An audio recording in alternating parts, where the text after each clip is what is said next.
Assalamualaikum warahmatullahi wabarakatuh. Halo Bunda, balik lagi dengan aku Widya dan ini Widya Bercerita. Tempat berkumpulnya kisah-kisah rumah tangga yang bisa bikin kamu senyum, terharu, bahkan emosi. Yuk langsung saja kita masuk ke ceritanya. Perut Medina sudah semakin besar, tanda bahwa waktu persalinan hanya tinggal menghitung minggu. Setiap malam ia sering terbangun karena tendangan kecil bayi dalam rahimnya. Biasanya saat itu ia akan meraih tangan Erlangga untuk berbagi kebahagiaan, kecil, tapi belakangan tangan itu jarang ada di sampingnya. Erlangga sering pulang larut malam, bahkan kadang dini hari, dengan alasan pekerjaan yang tak bisa ditinggalkan. Medina pernah percaya begitu saja, tapi semakin hari rasa percaya itu berubah menjadi tanya yang mengganjal. Suasana rumah terasa dingin. Medina berjalan pelan dari kamar menuju ruang tamu, berharap mendengar suara pintu dibuka Erlangga. Jam dinding sudah menunjukkan pukul 11 malam. Wajahnya letih, tubuhnya juga berat, tapi matanya enggan terpejam sebelum suaminya pulang. Saat akhirnya terdengar suara mesin mobil berhenti di garasi, Medina buru-buru berdiri meski kakinya kram. Ia sambut Erlangga dengan senyum kecil, tapi yang ia dapat hanyalah wajah suaminya yang dingin dan tatapan mata tanpa rasa. "Mas, capek, ya? Aku sudah siapkan air hangat kalau mau mandi dulu," ucap Medina lembut, berusaha mencairkan suasana. Erlangga meletakkan jasnya sembarangan, melepas dasi dengan kasar. "Aku capek banget, Din. Tolong jangan banyak bicara dulu. Aku butuh tenang," jawabnya dengan nada ketus. Medina terdiam. Ia menelan kembali niatnya untuk bercerita tentang bayi yang tadi siang aktif sekali menendang. Rasa bahagia yang tadinya menggelora mendadak padam oleh sikap suaminya. Medina duduk kembali, kedua tangannya mengusap perutnya yang membuncit. Bayi itu masih bergerak, seolah meminta ibunya untuk tetap kuat. Keesokan harinya, Medina memberanikan diri untuk bicara baik-baik. Ia menunggu saat sarapan, berharap suasana bisa lebih hangat. "Mas, aku merasa akhir-akhir ini kita jarang sekali ngobrol. Aku khawatir, apa ada yang salah denganku? Atau ada hal lain yang Mas sembunyikan?" Tanyanya dengan hati-hati. Erlangga yang baru saja meneguk kopi langsung meletakkan cangkir dengan suara keras. "Din, jangan mulai lagi. Aku sudah lelah. Dengan pekerjaan, jangan tambah bebanku dengan pertanyaan macam-macam. Kamu terlalu sensitif," serunya dengan wajah kesal. Medina tercekat. "Aku hanya ingin kita seperti dulu, Mas. Aku ingin anak kita lahir dengan ayah yang bahagia menyambutnya," ujarnya lirih. Namun Erlangga bangkit dari kursinya, menatap Medina tajam. "Dengar ya, aku sudah cukup pusing dengan semua ini. Anak ini, aku bahkan belum siap. Jangan paksa aku untuk bersikap seperti yang kamu mau." Kata-kata itu bagai pisau yang menusuk hati Medina. Selama ini ia mengira bayi yang dikandungnya adalah harapan sekaligus kebahagiaan yang bisa merekatkan keluarga mereka. Ternyata, bagi Erlangga, kehadiran buah hati justru dianggap beban. Medina menunduk, air matanya jatuh satu persatu. Ia tidak ingin Erlangga melihat dirinya rapuh, tapi sulit menahan luka batin yang kian menganga. Hari-hari berikutnya semakin menegangkan. Erlangga makin sering menghindar. Pulang malam, kadang langsung masuk kamar tanpa menegur Medina, atau bahkan menginap di luar dengan alasan rapat kerja. Medina berulang kali mencoba memahami. Berulang kali pula ia menenangkan hatinya dengan doa. Namun setiap kali menatap wajah suaminya yang semakin jauh, perasaan itu makin jelas. Erlangga menyembunyikan sesuatu. Di dalam hatinya, Medina berperang dengan kegelisahan. Antara ingin membongkar kebenaran atau terus berpura-pura tidak tahu. Ia merasakan cinta yang dulu indah, kini berganti dingin yang menyesakkan. Ia memeluk perutnya erat-erat, berbisik lirih kepada bayinya, "Nak, semoga ibu kuat. Semoga kamu tetap tumbuh sehat, meski ayahmu sudah tak lagi sama."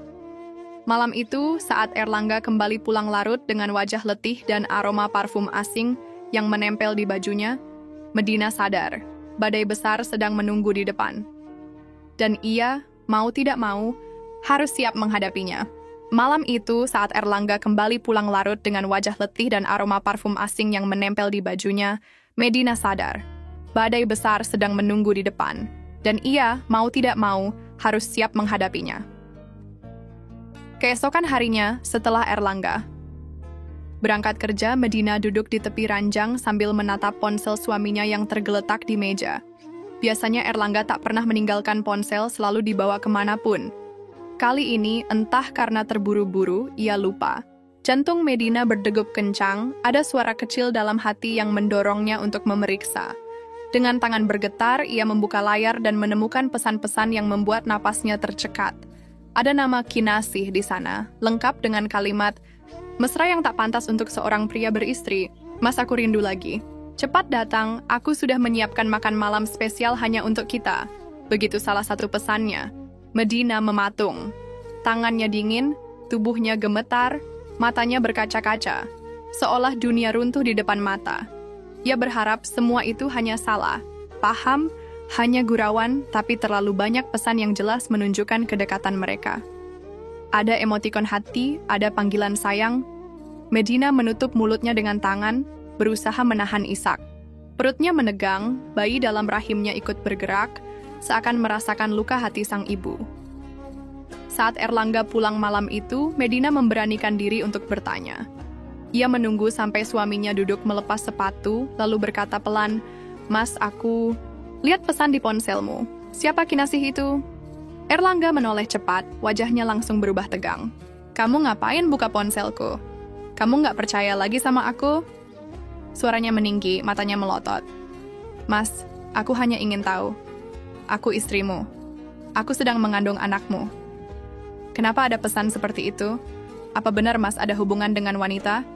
"Itu?" Suara Medina bergetar, namun ia berusaha tetap tegar. Erlangga berdiri, melempar jasnya ke kursi dengan kasar. "Kamu ini ya, Din, selalu curiga.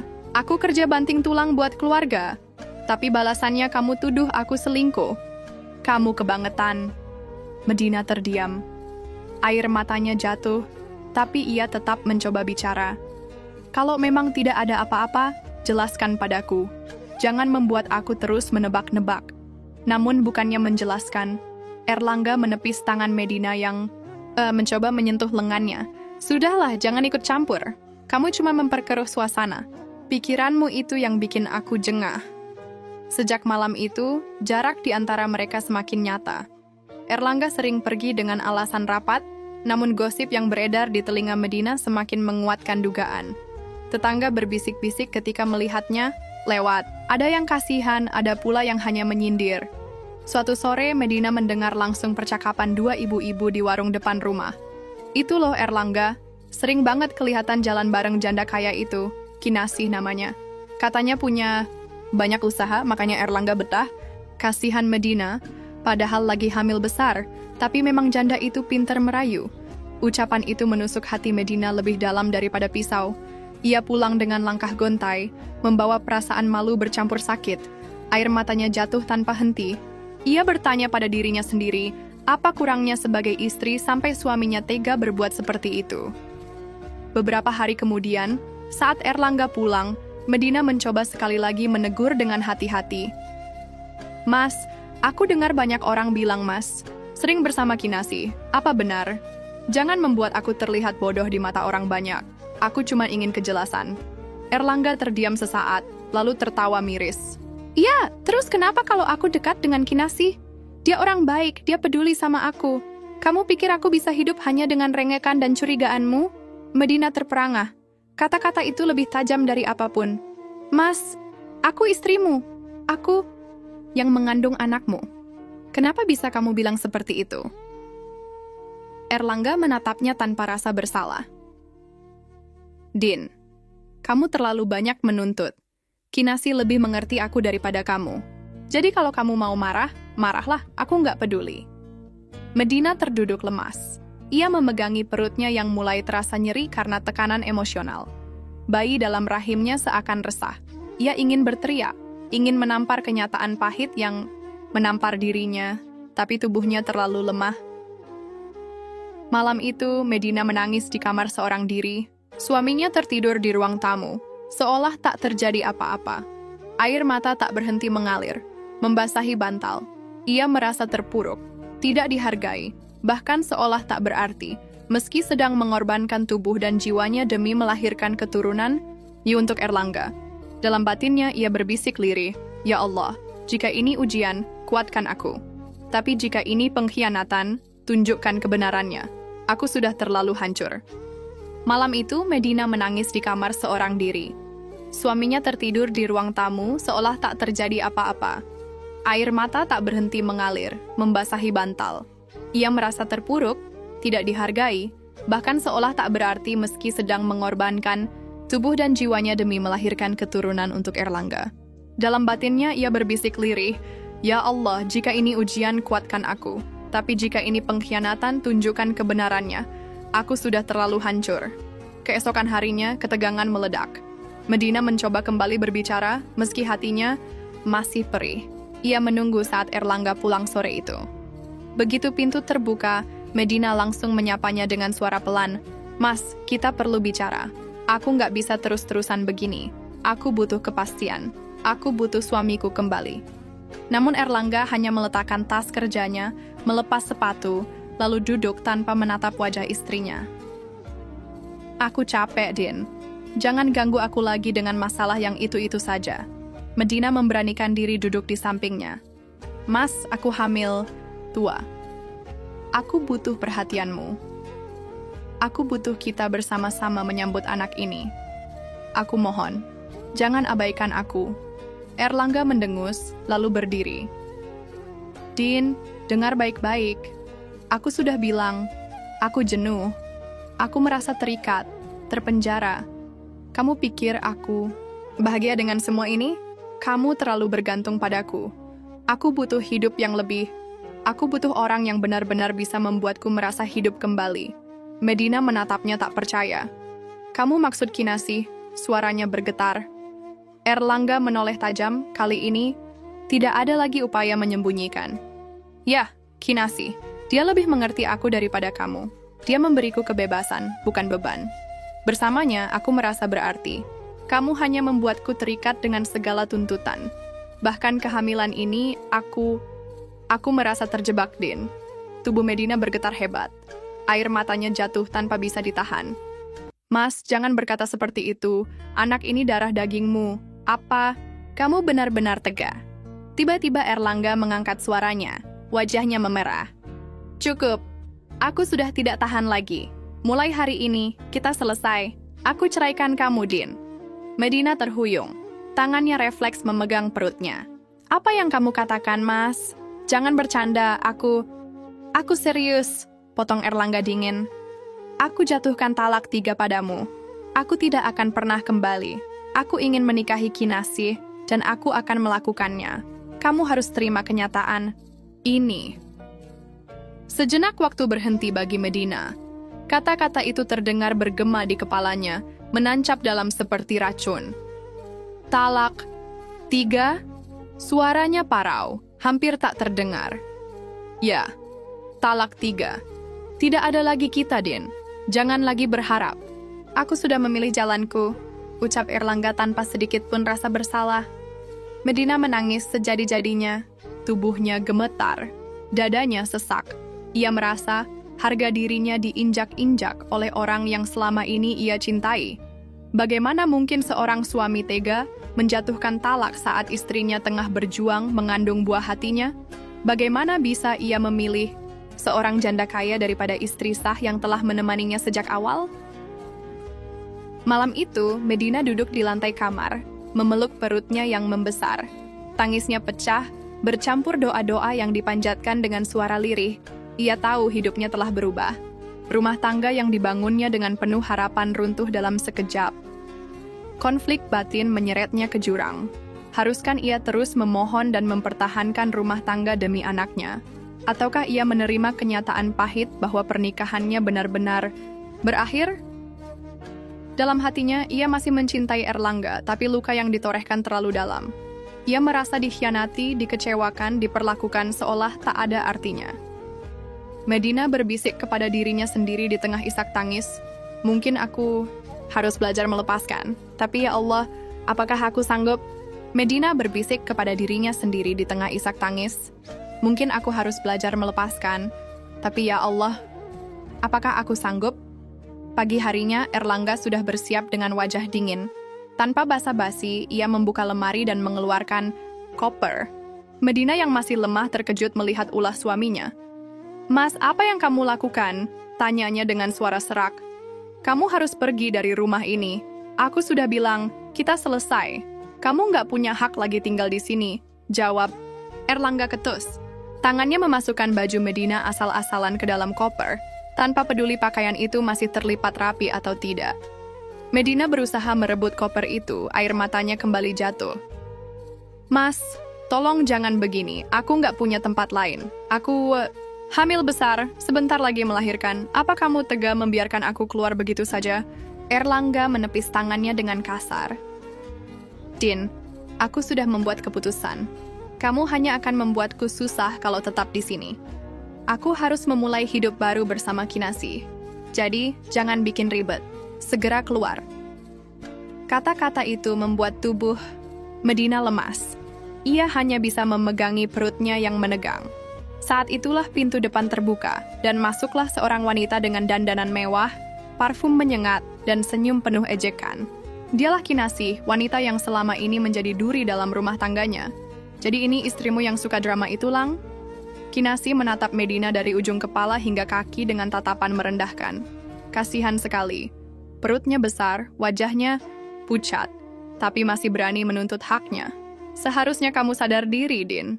Erlangga sudah tidak mencintaimu. Lepaskan dia, biarkan dia hidup layak bersamaku.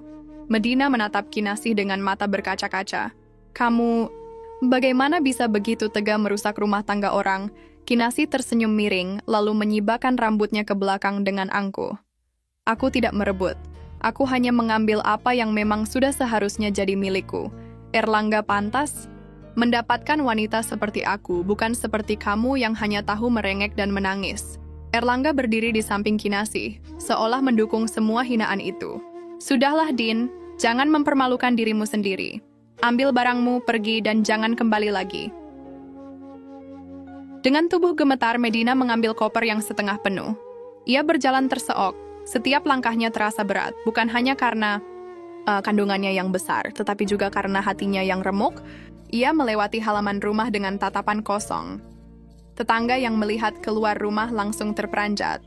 Beberapa ibu-ibu menutup mulutnya, tak percaya bahwa Medina yang sedang hamil besar benar-benar diusir dari rumahnya sendiri. Astagfirullah, kasihan sekali. Medina diusir? Bisik seorang tetangga. Padahal sebentar lagi dia melahirkan. Kok tega banget suaminya? Sahut yang lain. Suara-suara itu terdengar jelas di telinga Medina. Ia menunduk semakin dalam, berusaha menutupi wajahnya yang basah oleh air mata. Namun rasa malu, sakit hati, dan hancurnya harga diri tak bisa ia sembunyikan. Saat melangkah keluar gerbang, Medina berhenti sejenak. Ia menoleh ke arah rumah yang dulu ia rawat bersama Erlangga.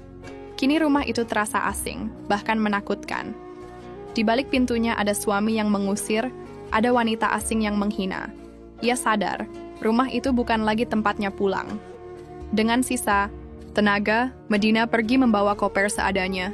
Ia memanggil taksi online dengan ponsel yang tangannya hampir tak kuat menggenggam.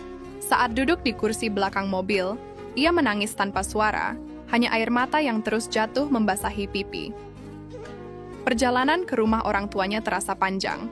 Bayi dalam kandungannya bergerak resah, seolah ikut merasakan penderitaan ibunya.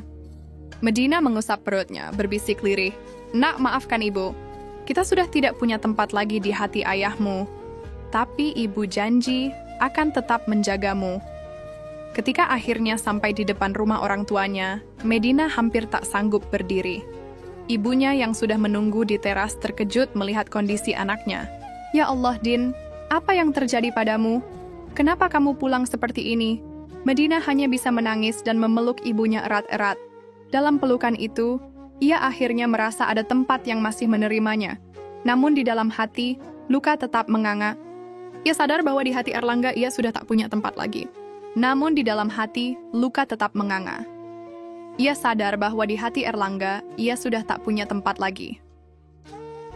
Malam itu, setelah sedikit tenang, Medina duduk di ruang tamu bersama kedua orang tuanya. Wajahnya masih sembab, tubuhnya terlihat lemah. Ibunya duduk di samping memegang tangannya erat, seolah tak ingin melepaskan lagi. Sang ayah, dengan mata merah menahan amarah, mencoba bicara dengan suara serak. "Ceritakan semuanya, Nak. Apa yang sebenarnya sudah dilakukan Erlangga padamu?" Medina menarik napas dalam, lalu menceritakan dari awal. Bagaimana Erlangga berubah sikap, pesan-pesan mesra dengan Kinasih yang ia temukan, pertengkaran hingga talak 3, sampai akhirnya ia diusir bersama bayi yang masih di kandungan. Suaranya bergetar setiap kali menyebut nama suaminya, tapi ia berusaha menahan tangis. Sang ayah terdiam lama setelah mendengar semuanya. Rahangnya mengeras, kedua tangannya mengepal. Lelaki macam apa dia? Mengusir istrinya yang sedang hamil tua. Itu bukan manusia, Din. Tapi ingat, kamu masih punya kami.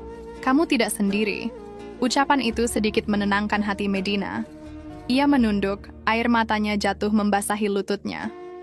Aku hanya ingin anakku lahir dengan ayah di sisinya ya. Tapi semua itu sudah hilang. Ibunya langsung memeluk Medina, mengusap rambutnya dengan penuh kasih. Nak, jangan terlalu banyak menangis. Menangis hanya akan melemahkanmu dan bayi. Ingat, bayi ini butuh ibunya yang kuat. Kalau ayahnya sudah lupa daratan, biarkan saja. Allah akan menjaga kita. Namun tubuh Medina tak sekuat kata-katanya. Malam itu juga, perutnya terasa kencang, sakit melilit membuatnya sulit bernapas. Panik, sang ayah segera membawa Medina ke rumah sakit. Dokter memeriksa dengan wajah serius, lalu berkata, kondisinya terguncang akibat stres berat. Dia butuh istirahat total. Kalau tidak, bayinya bisa terancam. Mendengar itu, ibunya menangis terseduh di ruang tunggu. Ayahnya hanya bisa menunduk, menahan amarah sekaligus rasa bersalah karena tak mampu melindungi anaknya dari penderitaan. Sementara itu, di ranjang rumah sakit, Medina menatap langit-langit dengan mata kosong. Hatinya terasa kosong, tubuhnya lemah, tapi tangannya tetap mengusap perutnya. Nak, bertahanlah. Jangan tinggalkan ibu. Kita hanya punya satu sama lain. Beberapa hari kemudian, kabar tentang Erlangga semakin ramai terdengar. Dari mulut tetangga dan kerabat, Medina tahu bahwa suaminya kini tampil mesra bersama Kinasih di depan umum. Mereka makan malam di restoran mahal, menghadiri acara sosial bersama, bahkan terlihat bergandengan tangan di pusat perbelanjaan. Semua orang membicarakannya seolah itu hal biasa, tanpa memikirkan betapa sakitnya hati seorang istri yang baru saja diceraikan. Medina mendengar kabar itu sambil menahan tangis. Setiap kali ada yang berusaha menceritakan lebih jauh, ibunya selalu cepat-cepat menghentikan. Tapi desas-desus itu tetap sampai di telinganya. Mereka terlihat bahagia, Din, seolah dunia hanya milik mereka berdua. Begitu salah satu kerabat tanpa sadar menyampaikan. Malamnya, Medina menangis lagi dalam diam. Ia merasa seperti orang asing yang tersisih dari hidup suaminya. Ia mencoba bertanya pada dirinya sendiri, apa kurangnya ia sebagai istri. Ia mengandung, ia setia, ia selalu berusaha mengerti. Tapi Erlangga justru meninggalkan dirinya demi seorang janda kaya. Luka itu terasa tak tertahankan. Namun di sela-sela tangis, ia menyadari sesuatu. Bayi dalam rahimnya masih bergerak, masih hidup, masih berjuang.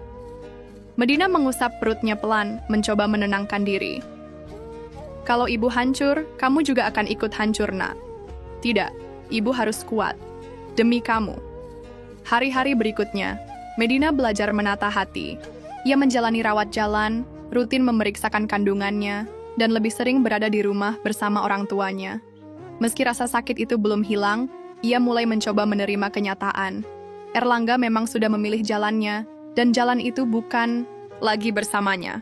Di dalam hatinya, konflik batin terus bergulir. Ada bagian dari dirinya yang masih merindukan suaminya, masih berharap semua ini hanyalah mimpi buruk yang bisa berakhir. Tapi ada juga bagian lain yang berbisik keras. Ia harus kuat, harus bangkit, harus melindungi anaknya meski tanpa sosok seorang ayah. Malam itu, sebelum tidur, ia kembali berdoa dengan suara lirih. Ya Allah, aku tidak tahu harus bagaimana. Tapi aku mohon beri aku kekuatan. Jangan biarkan aku menyerah. Aku ingin anakku lahir dengan selamat. Aku ingin bisa menjadi ibu yang baik, meski aku tidak lagi punya suami. Alifala tema itu sebelum tidur ia kembali berdoa dengan suara lirih. Ya Allah, aku tidak tahu harus bagaimana. Tapi aku mohon, beri aku kekuatan. Jangan biarkan aku menyerah. Aku ingin anakku lahir dengan selamat. Aku ingin bisa menjadi ibu yang baik, meski aku tidak lagi punya suami. Beberapa minggu berlalu, kabar baru kembali sampai di telinga Medina. Erlangga dan Kinasih kini menempati rumah yang dulu ia rawat dengan penuh cinta. Dari cerita para Tetangga pasangan itu mulai membicarakan rencana renovasi besar-besaran. Pagar hendak diganti, cat rumah diubah total, bahkan taman yang dulu sering ia rawat dengan hati-hati, rencananya akan dibongkar. Medina mendengar kabar itu dari seorang tetangga yang kebetulan datang menjenguk. "Din, aku kasihan sama kamu. Rumah itu kan dulu peninggalan orang tuamu, kan? Kok bisa sekarang mereka seenaknya tinggal di sana? Bahkan mau merenovasi? Apa kamu nggak mau ambil tindakan?" Ucapan itu menusuk hati Medina. Ia tahu betul rumah itu memang warisan dari orang tuanya.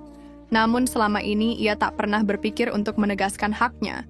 Semua ia serahkan pada kepercayaan bahwa suaminya akan menjaga amanah itu. Kini kenyataan berbeda. Rumahnya telah dikuasai orang lain.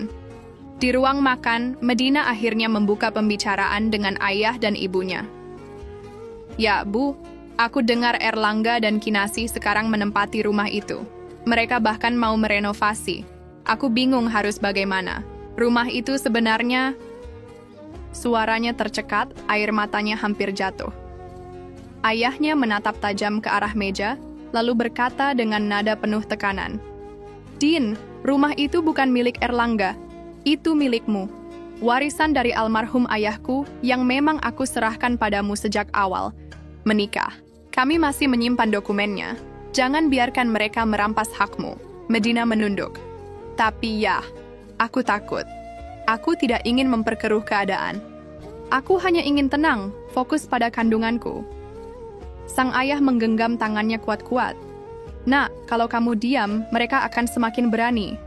Hari ini rumahmu, besok mungkin hak-hak lain yang akan mereka ambil. Kamu harus berani berdiri. Ingat, kamu bukan hanya hidup untuk dirimu sendiri, tapi juga untuk anakmu." Keesokan harinya, ayahnya membuka laci lemari tua dan mengeluarkan sebuah map berisi dokumen. Di dalamnya ada sertifikat rumah, lengkap dengan nama Medina sebagai pemilik sah. Saat melihat itu, tubuh Medina bergetar. Ternyata selama ini ia memang memiliki kekuatan hukum, hanya saja ia tidak pernah menyadarinya. Ibunya ikut bicara, menatapnya sepenuh kasih. "Din, jangan takut. Kamu sudah terlalu lama teraniaya. Ini saatnya kamu bangkit.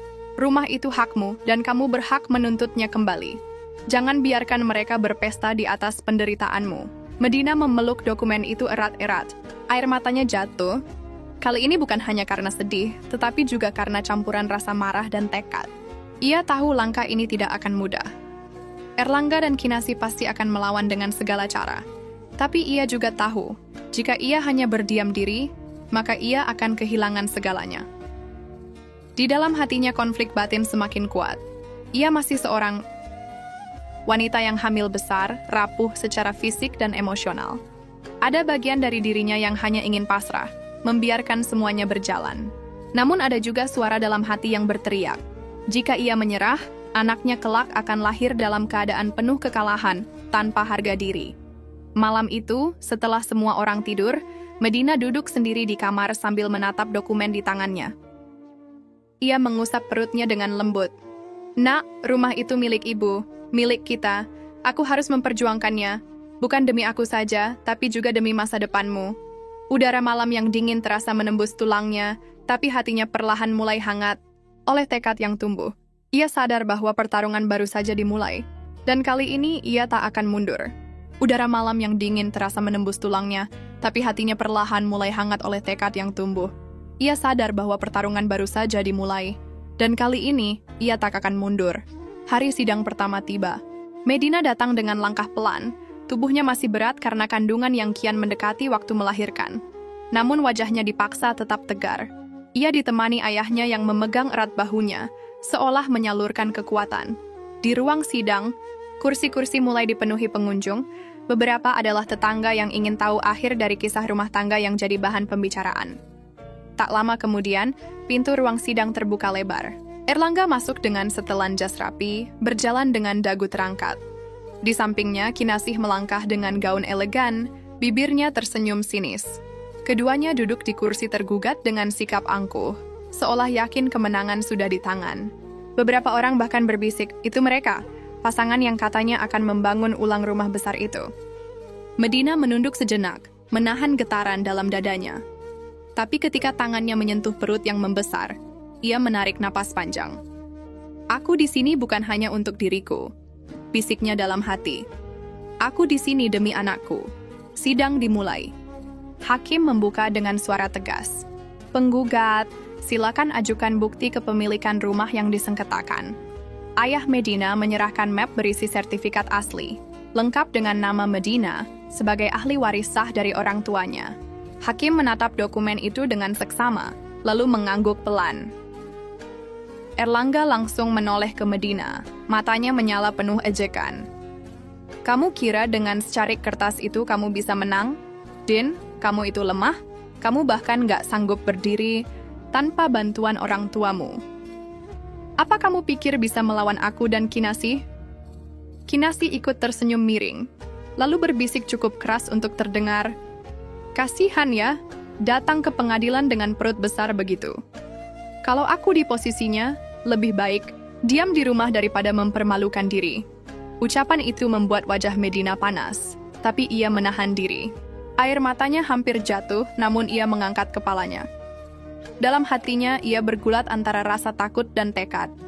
Ia tahu, satu kesalahan kecil saja bisa membuatnya tampak lemah di depan hakim. Pengacara dari pihak Medina kemudian berdiri, menjelaskan kronologi bahwa rumah itu murni warisan, bukan hasil kerja sama suami istri, apalagi hasil usaha Erlangga. Semua bukti tertulis dan saksi dari pihak keluarga akan dihadirkan pada sidang berikutnya. Hakim mencatat dengan tenang, sementara Erlangga sesekali mendengus meremehkan. "Din, kamu pikir anak dalam kandunganmu bisa jadi tameng? Kamu cuma bikin malu dirimu sendiri," ejek Erlangga ketika sidang diskors sebentar. Suaranya cukup keras, hingga orang di sekitar mendengar. Medina menatapnya dengan mata berkaca-kaca, tapi kali ini ada sesuatu yang berbeda. Tatapannya bukan hanya luka, melainkan juga kekuatan. "Aku mungkin lemah, Lang, tapi aku masih punya kebenaran. Dan kebenaran, itu yang akan menjagaku." Sejenak ruangan menjadi hening. Erlangga terkesiap. Mungkin tak menyangka istrinya yang dulu selalu pasrah kini berani menantang dengan kata-kata. Kinasih cepat-cepat menyeringai, menutupi rasa canggung yang muncul. Medina kembali duduk, tangannya mengusap lembut perutnya. Ia tahu ketakutan masih menggerogoti hatinya. Namun rasa takut itu perlahan berubah menjadi dorongan. Bayi di rahimnya seakan memberi isyarat bahwa ia harus berdiri meski sendirian. Bahwa ia harus melawan meski orang yang dulu ia cintai kini berada di seberang. Hari itu Medina pulang dengan langkah tertatih, tapi di hatinya tumbuh secuil keberanian baru. Sidang berikutnya masih menunggu, dan ia tahu jalan ini akan panjang. Namun untuk pertama kalinya sejak ditinggalkan, ia merasakan keyakinan. Ia tidak lagi hanya korban. Ia adalah seorang ibu yang sedang belajar menjadi pejuang. Namun untuk pertama kalinya sejak ditinggalkan, ia merasakan keyakinan. Ia tidak lagi hanya korban. Ia adalah seorang ibu yang sedang belajar menjadi pejuang. Hari persidangan berikutnya tiba. Ruang sidang penuh sesak, lebih ramai dari sebelumnya. Beberapa orang dari kampung Medina sengaja datang, ingin menyaksikan bagaimana drama rumah tangga ini berakhir. Medina masuk dengan langkah pelan, ditemani ayah dan ibunya. Ia duduk dengan tenang, meski jantungnya berdetak lebih cepat dari biasanya. Di seberang, Erlangga dan Kinasih sudah lebih dulu duduk. Wajah keduanya penuh rasa percaya diri. Hakim memanggil saksi pertama dari pihak Medina, paman dari keluarga ibunya. Dengan suara mantap, ia menjelaskan bagaimana rumah itu memang warisan yang diberikan khusus untuk Medina, lengkap dengan riwayat pembagian harta yang pernah dilakukan keluarga. Semua dicatat dengan rapi, dan kehadirannya memperkuat bukti tertulis yang sudah lebih dulu diserahkan. Erlangga terlihat gelisah. Sesekali ia berbisik pada pengacaranya. Di luar sidang, sempat beredar kabar bahwa Erlangga mencoba mendekati beberapa saksi dengan iming-iming uang agar mau mengubah keterangan. Namun, upaya itu gagal. Keluarga Medina menolak mentah-mentah. Beberapa bahkan terang-terangan menolak dengan kata-kata keras, membuat Erlangga semakin malu. Ketika saksi kedua, seorang tetangga lama dihadirkan, suasana semakin panas. Ia bersaksi bahwa sejak awal menikah, Erlangga hanya menumpang tinggal di rumah itu. Semua perawatan, biaya perbaikan, bahkan pajak rumah selama bertahun-tahun dibayar dari tabungan keluarga Medina.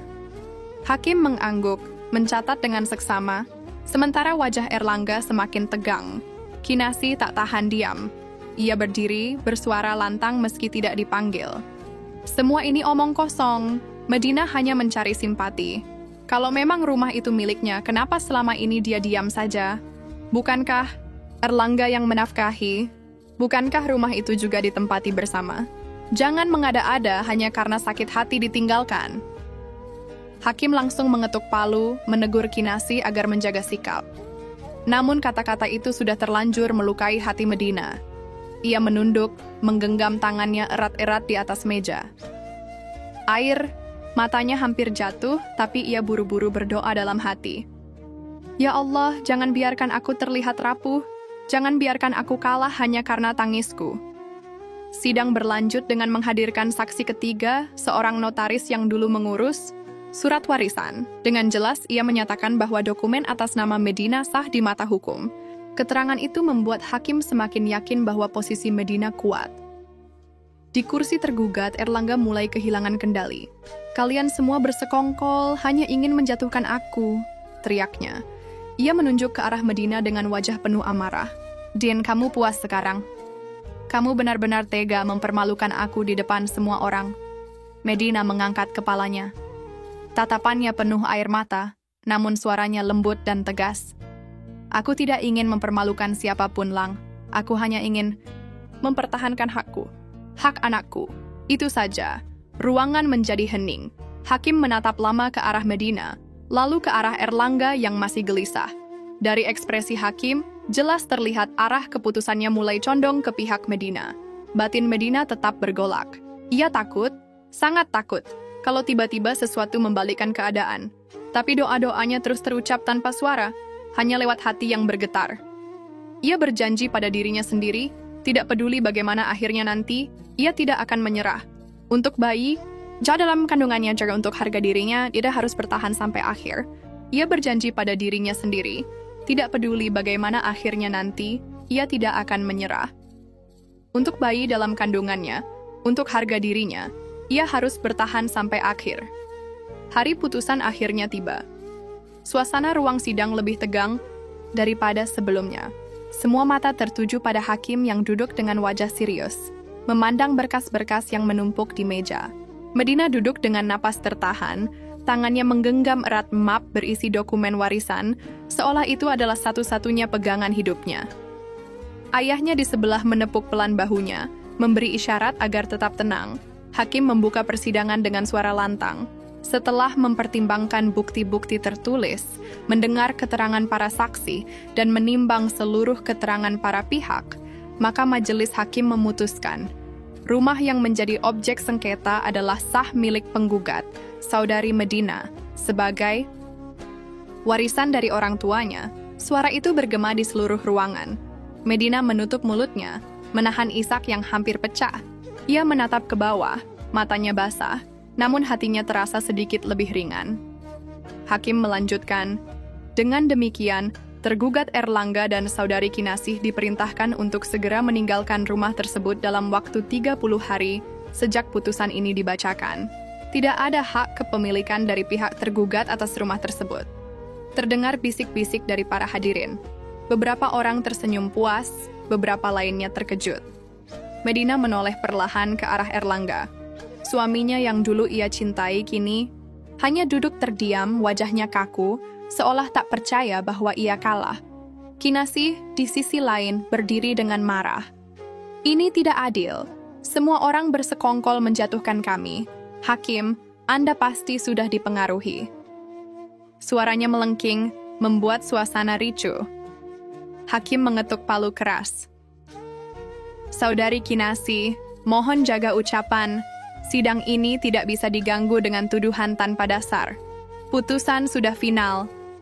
Kinasih menghentakkan kakinya, wajahnya merah padam. Ia menatap Medina penuh kebencian. Kamu pikir kamu menang hanya karena kertas usang itu? Kamu hanya perempuan lemah yang beruntung. Medina mendongakkan kepala. Ia menatap Kinasih dengan mata berkaca-kaca, tapi kali ini tidak ada tangisan. Aku tidak butuh keberuntungan, Kin. Aku hanya menegakkan kebenaran. Itu saja. Suaranya pelan, tapi cukup jelas untuk terdengar semua orang di ruangan. Erlangga menutup wajahnya dengan kedua tangan. Tubuhnya gemetar menahan malu. Ia tahu Kinasih tidak sepenuhnya salah. Medina memang tampak lemah secara fisik. Tapi hari ini, justru kelemahan itulah yang berubah jadi kekuatan. Medina berdiri dengan kepala tegak, tidak dengan amarah, melainkan dengan keberanian. Ketika hakim menutup sidang, Medina berdiri perlahan. Tubuhnya memang berat dengan kandungan, tapi langkahnya mantap. Semua orang memperhatikannya saat ia keluar ruang sidang. Beberapa orang bahkan berbisik kagum. Dia kuat sekali. Perempuan itu luar biasa. Namun di balik wajah tegar itu, Medina masih merasakan luka yang dalam. Hatinya sakit karena suami yang dulu ia cintai tega menghancurkan rumah tangga mereka. Luka itu tidak akan hilang begitu saja. Tapi di balik rasa sakit itu, ada juga kelegaan yang belum pernah ia rasakan sebelumnya. Untuk pertama kalinya sejak lama, ia merasa menang. Bukan karena membalas dendam, tetapi karena mampu mempertahankan hak dan harga dirinya. Di dalam batinnya, suara doa kembali terucap. Ya Allah, aku tidak dendam pada mereka. Aku hanya ingin melindungi diriku dan anakku. Terima kasih Engkau tunjukkan kebenaran. Semoga ini cukup bagiku untuk melangkah ke depan. Di dalam batinnya, suara doa kembali terucap. Ya Allah, aku tidak dendam pada mereka. Aku hanya ingin melindungi diriku dan anakku. Terima kasih Engkau tunjukkan kebenaran. Semoga ini cukup bagiku untuk melangkah ke depan. Beberapa bulan setelah putusan hakim, Medina akhirnya kembali menempati rumah yang dulu menjadi saksi perjalanan rumah tangganya. Kini ia datang bukan lagi sebagai istri yang diusir, melainkan sebagai pemilik sah yang diakui hukum dan masyarakat. Pintu rumah yang pernah tertutup untuknya kini terbuka lebar. Medina berdiri di ambang pintu dengan bayinya dalam gendongan, matanya berkaca-kaca menatap ruang yang dulu ditinggalkan dalam tangis.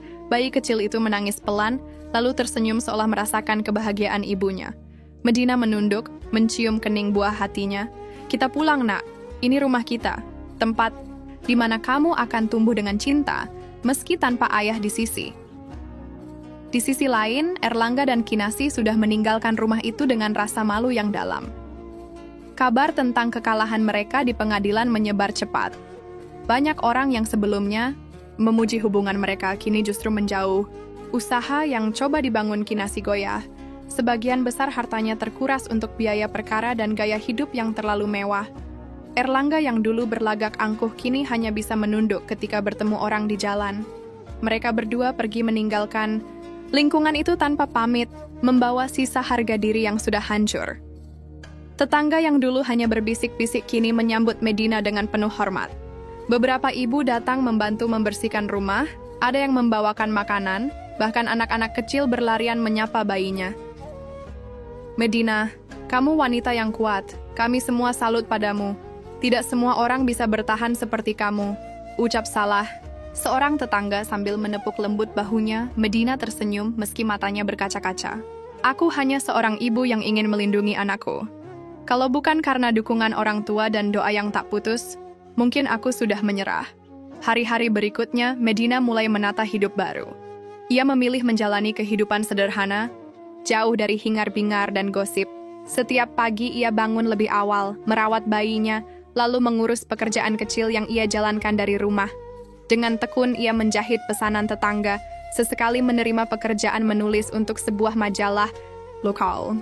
Semua ia lakukan bukan hanya demi bertahan hidup, tapi juga demi menunjukkan bahwa ia bisa berdiri sendiri. Malam hari, ketika bayinya terlelap, Medina duduk di ruang tamu yang kini terasa lebih damai.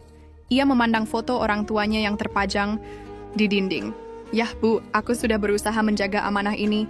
Rumah ini akan jadi tempat anakku tumbuh dengan bahagia. Aku janji akan merawatnya seperti dulu kalian merawatku. Dalam hati, luka itu memang belum sepenuhnya hilang. Setiap kali mengingat bagaimana Erlangga menjatuhkan talak 3 dengan mudah, bagaimana Kinasih menghinanya di depan umum, hatinya masih perih. Tapi ia tidak lagi larut dalam rasa sakit itu. Luka kini menjadi pengingat, bukan belenggu. Malam itu, ia keluar ke teras rumah. Angin berhembus pelan, membawa aroma tanah basah setelah hujan sore tadi. Bayinya tertidur tenang di ayunan kecil. Medina menatap langit, lalu menghela napas panjang. Aku kehilangan suami, tapi aku menemukan harga diriku kembali. Kalimat itu terucap lirih, tapi penuh keyakinan. Untuk pertama kalinya sejak lama, Medina merasa bebas. Bebas dari belenggu rasa rendah diri, bebas dari pengkhianatan, bebas dari bayang-bayang masa lalu. Kini yang tersisa hanyalah ia dan anaknya, serta tekad untuk melangkah maju dengan kepala tegak.